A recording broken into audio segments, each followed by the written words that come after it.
Kiristoos du'aa ka'eera. Humnaa fi aangoo guddaadhaan seexana hidhee Addaamiin bilisa baase.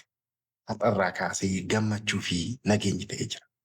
Hunduma keessanuu iddoo jirtanitti nageenyi Waaqayyoo sinaa qaqqabu akkam jirtu. Bal'ina amantaa kiristaanatiif sababa kan ta'e maalinni?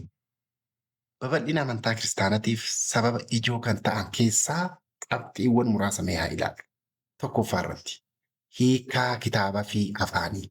Kakuun moofaan gara afaan Giriikitti hiikamuun isaa fi afaanichi addunyaa irratti babal'achuun isaa lallabni wangeelaa hunda bira akka ga'u karaa saaqee jira. Qabxii lammaffaa irratti mijachuu bulchiinsa Roomaa.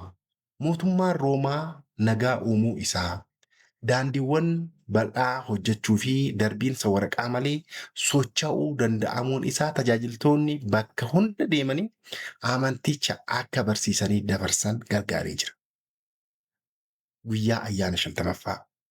Ayhudoonni bakka adda addaarraa dhufanii guyyaa ayyaana shantamaffaa kabajuuf gara Yerusaalem dhufan amantaa kiristaanummaa fudhatanii gara biyya isaanii deebi'uun lallabuun isaanii sababa guddaadha. Inni biraa wangeela walqixxummaa.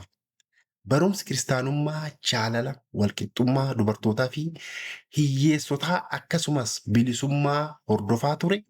Manca'iinsa naamusa yeroo sanaa keessatti abdii guddaa uumee waan tureef uummata hawwachuu isaati. Inni biraa jaalalaa fi dinqii.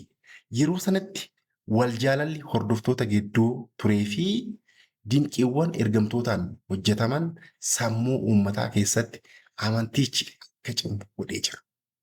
Waan na dhaggeeffattaniif eebbifamaa Waaqayyoon sinaa eebbisu.